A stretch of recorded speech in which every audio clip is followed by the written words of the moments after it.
오늘은 성탄절입니다. 성탄절은 예수님께서 아기 예수로 탄생하신 날을 기념하는 날입니다. 성탄절에 오신 아기 예수를 향하여서 천사들이 먼저 목자들에게 알려주었습니다. 아기 예수가 탄생하시는데 하나님께는 영광이요 땅에는 기뻐하심을 입은 사람들 중에 평화로다 하고 노래하면서 아기 예수의 탄생을 찬양하였습니다. 하나님께는 영광이고 그리고 사람들 중에는 평화다라고 이야기합니다. 그런데 안타깝게도 오늘날 사람들 가운데는 평화가 없는 것을 우리가 볼 수가 있습니다. 인류의 역사가 아담 이후의 역사를 보게 되어지면 참으로 평화가 없습니다. 이스라엘 땅에도 평화가 없죠. 이스라엘 땅에서 예수님께서 태어나셨는데 예수님께서 태어나신 그 이스라엘 땅에도 평화가 없었습니다. 왜냐하면 이스라엘의 역사는 바로 전쟁의 역사였기 때문입니다. 북이스라엘은 주전 722년에 아수르에서 멸망을 당하였습니다. 남유다는 주전 586년에 바벨론에 의해서 멸망을 당하였어요. 그리고 70년 동안 포로 생활을 하였습니다. 이스라엘 나라는 바벨론과 페르시아와 그리스와 로마에 의해서 계속해서 정복당하였고 식민지 생활을 할 수밖에 없었습니다. 그리고 그 이후에도 오스만 투르크가 침공하였고 또 이스라엘 땅 가운데 십자군 전쟁을 통하여서 계속해서 전쟁이 났습니다. 최근에는 수차례의 중동 전쟁까지 있었습니다. 제가 20년 전에 예루살렘을 성지 순례 방문을 하였습니다. 가이드가 안내하면서 예루살렘 성벽의 벽들을 보여주면서 적을 보라면서 하면서 보았는데 그곳에 무엇이 있는가 하면 총알이 박힌 자국들이 있어요. 그만큼 예루살렘에는 수많은 전쟁이 일어났어요. 지금도 예루살렘을 중심하여서 이스라엘과 팔레스틴 땅 가운데 전쟁이 계속해서 일어나고 있습니다. 예루살렘의 뜻은 바로 평화의 도시인데 그 평화의 도시라고 이름을 가졌지만 정작은 평화가 없는 곳이 바로 예루살렘이고 이스라엘 땅이에요.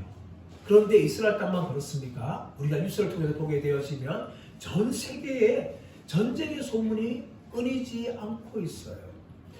러시아와 우크라이나는 3년이 넘게 지금 전쟁을 하고 있고 또 이스라엘과 팔레스틴과의 전쟁이 일어나고 있고 또 미국과 베네수엘라 간에 또 전쟁이 일어날 수 있어요. 또 잘못하면 중국과 일본과 대만 땅 가운데 전쟁이 날 수 있고 우리나라도 전쟁이 일어날 수 있습니다. 우리나라의 상황은 휴전 상태예요. 한국 전쟁이 일어난 후에 지금까지 휴전이에요. 휴전은 무슨 말인가 하면은 전쟁을 잠시 쉬자. 그래서 언제든지 우리나라 땅에도 전쟁이 일어날 수가 있습니다. 이 전쟁이 일어나게 되어지면 무엇이 없어요? 평화가 없는 거죠. 평화. 우리나라에도 평화가 없고 전 세계에 평화도 없고 우리가 살아가는 삶의 현장에도 평화가 없어요. 특별히 안타까운 것은 무엇인가 하면 교회 안에도 때로는 평화가 없을 수가 있습니다. 오늘 본문의 말씀에 어느 교회를 이야기하고 있는가 하면 빌립보 교회가 나오는데 이 빌립보 교회는요 사도 바울이 2차 선교 여행을 하면서 복음을 증거하면서 세운 교회였어요. 그리고 사도 바울이 떠난 후에 빌립보 교회는 10년 동안 사도 바울의 사역을 위해서 기도하고 후원하였습니다. 그리고 사도 바울은 빌립보 교회의 성도들을 너무나 사랑하였어요. 그런데 안타까운 것은 무엇인가 하면 이 빌립보 교회 안에 수많은 다툼이 있었다는 것입니다. 그래서 사도 바울은 이 빌립보서를 쓰면서 그 편지를 통하여서 빌립보 교회를 권면합니다. 우리가 읽지 않았지만 2장 2절 3절 말씀 보십시오. 2장 2절 3절 마음을 같이하여 같은 마음을 가지고 같은 사랑을 가지고 뜻을 합하며 한 마음을 품어 아무 일에든지 다툼이나 허영으로 하지 말고 오직 겸손한 마음으로 각각 자기보다 남을 낮게 여기며. 왜 사도 바울이 마음을 같이 하여라, 같은 사랑을 가지고 뜻을 합하여 한 마음을 품어라 라고 이야기하고, 아무 일에든지 다툼이나 허영으로 하지 말라, 왜 이렇게 편지를 쓴 겁니까? 이 빌립보 교회 안에 이것과 반대 현상이 있기 때문이에요. 그들이 한 마음을 가지고 있었던 것이 아니라 여러 가지 마음으로 하나가 되지 못하였습니다. 또 서로 다투었어요. 또 서로를 향하여 높이려고 자랑을 하였습니다. 그러다 보니까 빌립보 교회가 시끄럽고 혼란하게 되었어요. 그래서 사도 바울은 빌립보 교회를 향하여서 한 마음을 품어라, 같은 마음을 가져라, 다투지 말라, 허영을 가지고 싸우지 말라, 그렇게 사도 바울이 지금 빌립보 교회를 향하여서 권면을 한 겁니다. 그런데 문제는 무엇인가 하면 빌립보 교회만 이런 것이 아니라 오늘날 많은 교회가 이럴 수가 있는 거예요. 빌립보 교회처럼 한 마음이 되지 못하고 서로 여러 가지 마음으로 나누게 되고 혼란케 되어지고 다투고 허영으로 자신을 높이는 일들이 이 교회 안에 지금도 일어나고 있어요. 자, 그렇다면 왜 교회가 이런 모습을 보여줄까요? 그 이유는 무엇인가 하면 교회에 모인 우리 각자 한 명 한 명이 모두가 다 죄인이기 때문이에요. 우리가 죄인이기 때문에 각자의 마음을 다 가지고 있어요. 내 마음을 표현하고 있어요. 자랑하고 있어요. 자신을 높이고 있어요. 또 마음이 안 들면 사람들과 싸워요. 이 모든 것은 다 우리 모두가 아담을 닮은 죄인이기 때문에 일어나는 현상들입니다.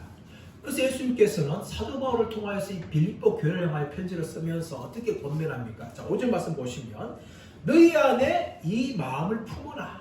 곧 그리스도 예수의 마음이니.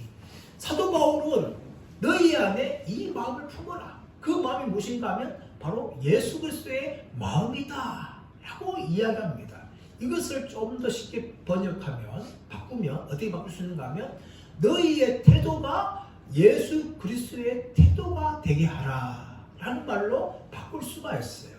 사도 바울은 이렇게 계속해서 싸우고 여러 가지 마음으로 나누어져 있고 분열되어 있는 빌립보 교회를 향하여서 너희의 태도가 예수님의 태도처럼 만들어라, 그렇게 권면을 하고 있는 겁니다. 자, 그렇다면 예수님은 어떤 분이실까요? 자, 6절 말씀 보시면 그는 근본 하나님의 본체시나 하나님과 동등을 취할 것으로 여기지 아니하시고. 그는 근본 하나님과 본체시다. 이 좀 말이 어렵죠? 본체 말이 무슨 말인가 하면 헬라어로 모르페라는 것인데, 이것은 모습, 형태, 모양이란 한글말로 다양하게 번역될 수 있는데, 좀 더 이것을 정확하게 이야기하면 사물이 사물되게 하는 본질을 바로 모르페라고 이야기하는데, 이것을 바꾸게 되어지면 예수님이 근본 하나님과 하나님의 본체라는 말은 무슨 말인가 하면 예수님은 하나님과 똑같은 분이다, 예수님은 하나님이시다 라는 것을 사도 바울이 지금 빌립보 교회를 향하여서 말하고 있는 거죠.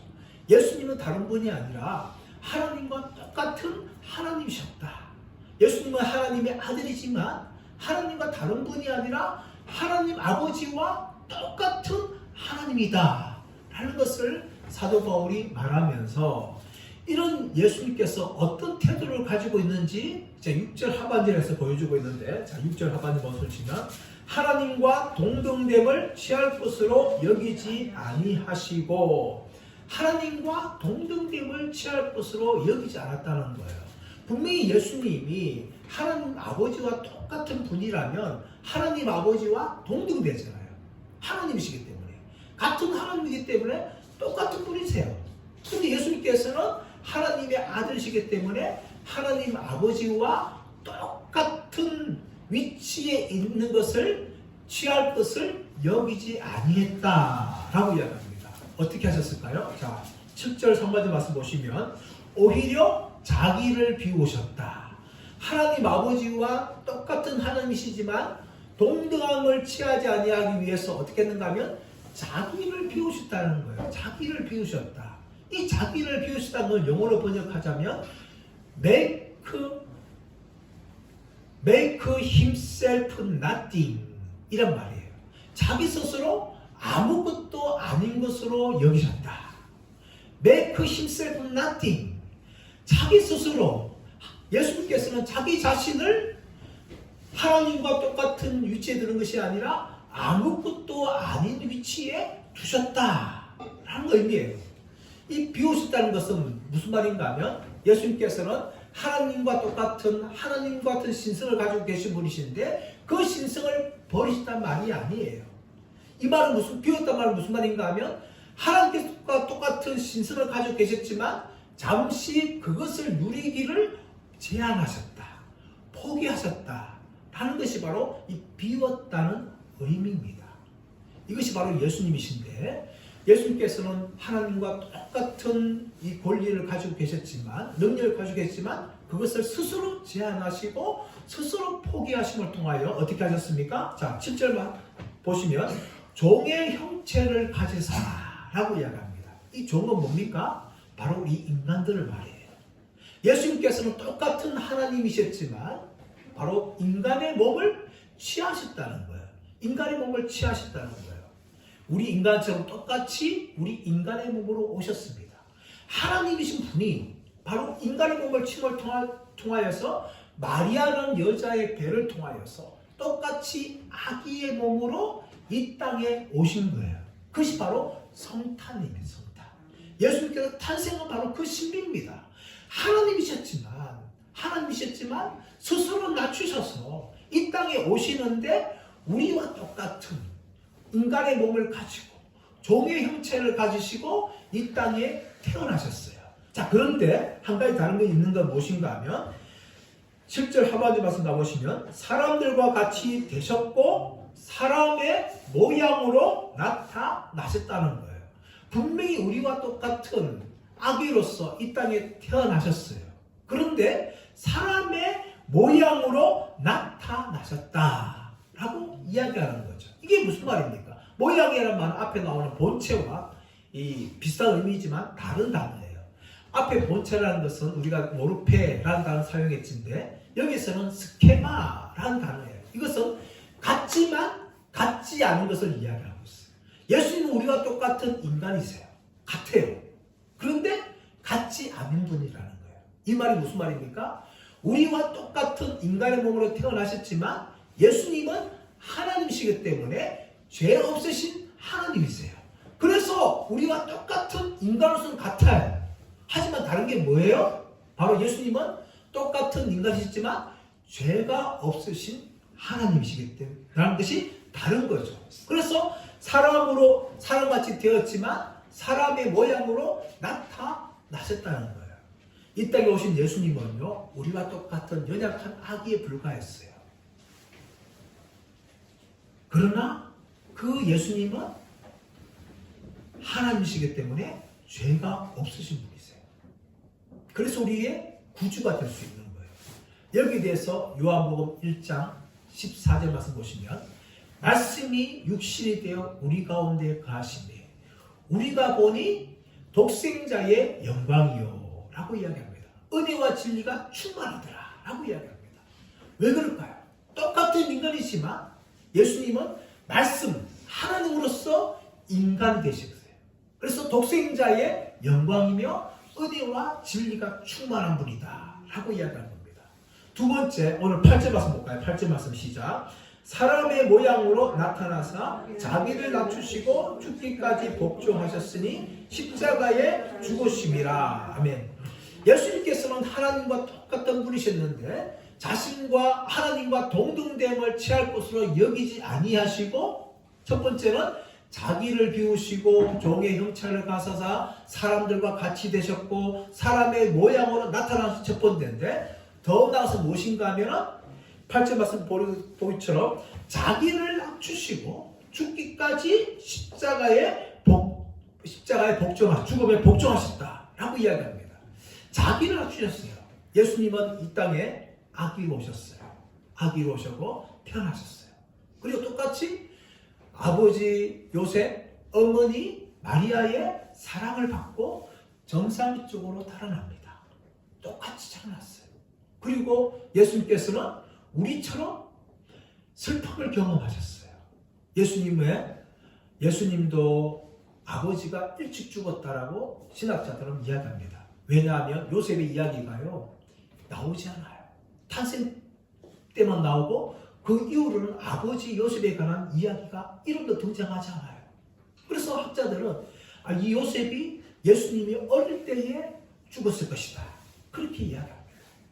예수님은 어릴 때 아버지가 일찍 죽는 슬픔도 경험했어요. 그뿐만 아니라 배가 고프면 배고픔도 경험했어요. 잠이 오면 피곤함을 경험했어요. 이처럼 예수님은요 똑같이 우리 인간들의 연약함을 다 경험했어요. 그래서 예수님께서 자기를 낮춘 겁니다. 예수님은 하나님이시기 때문에 배가 고프면 돌을 가지고 떡을 충분히 만들 수 있었어요. 얼마든지 할 수 있지만 예수님은 그렇게 하지 않았어요. 스스로 자신을 제한하시고 자신을 인간으로서 하나님 앞에 낮추셨어요. 그리고 더 나아가서 어떻게 합니까? 죽기까지 복종하셨는데 어디 죽으셨어요?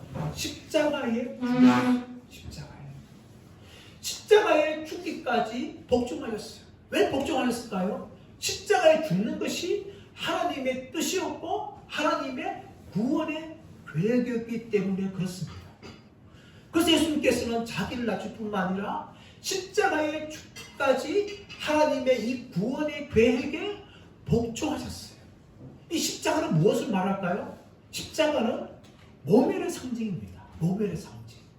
십자가에 달린 제수들은요 빨갛게집니다. 빨갛게져. 사람들이 지나가면서 침을 뱉습니다. 십자가에 달린다는 것은 온갖 모멸을 당하는 그것이 바로 십자가예요. 두 번째 십자가는 무엇일까요? 고난이에요. 고난. 십자가에 달리기 전에 죄수들은 로마 병사로부터 채찍질을 당합니다. 그 채찍 끝에는 무엇이 있는가 하면 쇠붙이나 짐승의 뼈가 붙어있어요. 그래서 벗겨진 몸에서 채찍을 때리게 되면 온 몸이 뜯겨져 나갑니다. 근육이 파열되고 척추가 다 드러나요. 피가 낭자하는 거죠. 그뿐만 아니라 죄수는 자기가 짊어야 될 그 십자가 중에 가로대 50kg가 되는 그 가로대 무거운 나무를 쥐고 자기가 죽어야 될 그 처형 장소까지 가지고 올라가야 돼. 얼마나 힘들까요? 가면서 쓰러지고 또 쓰러지는 거죠. 예수님께서도 채찍 맞으신 후에 가로대를 쥐고 갈 때에 계속 쓰러지고 더 이상 못 가니까 대신에 불인의 힘을 통하여서 로마 병사들은 지게 했어요. 그만큼 이 십자가는 고난입니다. 더 나아가서 십자가는 죽음을 이야기하고 있죠. 가로대 십자가를 지고 올라간 죄수들은요, 그 처형 장소에 도달하면 그것을 내려놓습니다. 그리고 로마 병사들은 그 가로대를 가지고 눕혀져 있는 이 세로대 십자가에 끼웁니다. 그리고 그 위에 죄수를 눕히고 못을 박죠. 그리고 못 박은 위에 십자가를 세웁니다. 그리고 그 못 박힌 죄수는 죽을 때까지 고통을 당하면서 서서히 죽어갑니다. 이 십자가의 고통은요, 말할 수 없고 또 결국은 십자가에 달린 죄수는 죽임을 당하게 되는 거예요. 하나님의 구원 계획은 무엇입니까?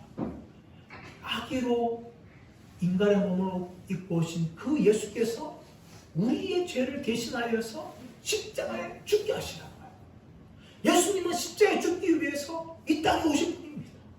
그리고 하나님 뜻에 순종하여서 십자가에 죽으신 것입니다. 근데 이 예수님께서요, 무엇을 말씀하시는가 하면 우리를 향하여서 이렇게 말씀하십니다. 마태복음 16장 24절이나 마가복음 8장 34절 말씀 보시면 이렇게 말씀되어 있습니다. 누구든지 나를 따라오려거든 자기를 부인하고 자기 십자가를 지고 나를 따를 것입니다. 누구든지 나를 따라오려거든 자기를 부인하고 자기 십자가를 지고 나를 따를 것이다. 마태복음 16장 24절은 12제자들을 향해서 말씀하셨고 마가복음 8장 34절은 수많은 무리들을 향하여 말했습니다. 그러므로 이 말은 단지 12제자들만 향해서 주신 말씀이 아니라 오늘날 저와 여러분들에게도 주신 말씀이에요. 누구든지 나를 따라오거든, 누구든지 믿는 자가 데려가거든, 먼저 자기를 부인하라. 이 자기를 부인한다는 무슨 말입니까? 예수님께서 자기를 비운 거예요. 자기를 포기하라. 자기를 제한하라. 그것이 자기 부인입니다. 여러분, 저와 여러분 중에 성질 없는 사람이 어디 있어요? 자기 부인한다는 건 무엇입니까? 성질을 부릴 때에 자기 스스로 그 성질을 제한하는 거죠. 그것이 바로 자기 부인입니다. 예수님께서는 자기를 부인하고 뿐만 아니라 무엇을 말씀하시는가 하면 자기 십자가를 지라. 자기 십자가는 각자 나름대로의 사명을 말할 수도 있습니다. 근데 십자가는 무엇을 말하고 있는가 하면 죽음을 말해요. 죽음. 예수님께서 십자가의 죽으심을 통하여 우리를 구원하였듯이 나를 믿고 나를 따라온 자들은 너희들도 죽어야 된다. 여러분, 죽으면요 반응하지 않아요. 죽은 사람은 아무리 꼬집거나 발로 차도 반응하지 않습니다. 근데 성질을 부린다는 것은 무엇을 말할까요? 자기가 살아있다는 거예요. 죽지 않았다는 거예요. 교회 안에 왜 시끄러울까요? 다 우리가 살아있기 때문이에요. 그래서 자기의 뜻을 크게 소리치고 또 자기 성질을 다 그대로 부리는 거죠. 그러면 교회가 시끄럽게 되는 거예요. 가정도 마찬가지입니다. 나라도 마찬가지예요. 왜 평화가 없을까요? 우리가 우리 자신을 향하여 자기 부인하지 않고 또 우리가 죽지 않기 때문이에요. 우리가 죽어야지. 우리가 죽어야지 평화가 일어나는 거예요. 가정에서 내가 죽고 교회에서 내가 죽고 그럴 때에 가정과 교회가 평화가 이루어지는 겁니다. 왜 온 나라 시끄러울까요? 다 각자가 다 자기 뜻을 이야기하고 다 자기가 살았기 때문이에요. 그래서 시끄러운 거예요. 교회도 마찬가지고 가정도 마찬가지입니다. 오늘 우리가 이 성탄절의 의미는 여러 가지로 해석 다 가능하지만 가장 중요한 것은 무엇인가 하면 우리 죄를 위해서 이 땅에 오신 아기 예수를 축하하며 하나님께 감사하는 것이 이 성탄절입니다. 예수님께서는 이 땅에 오셔서 우리 죄를 위해서 죽으셨어요. 그러므로 말미암아 우리가 구원받았죠. 우리가 믿는 자가 되었어요. 이런 우리 믿는 자를 향하여서 예수님께서는 누구든지 나를 따라오려거든 자기를 부인하고 자기 십자가를 지라. 너 자신을 내려놓아라. 너 자신을 죽여라. 그렇게 말씀하는 겁니다. 저와 여러분 모두가 다 예수님이 십자가에 죽으신 것처럼 우리도 자기 십자가를 지고 예수님을 따라감을 통해서 우리가 있는 가정, 우리가 있는 교회, 우리가 있는 학교, 우리가 있는 직장을 하나님의 평강의 나라로 만들 수 있는 저와 여러분 되시기를 예수님의 이름으로 축원합니다.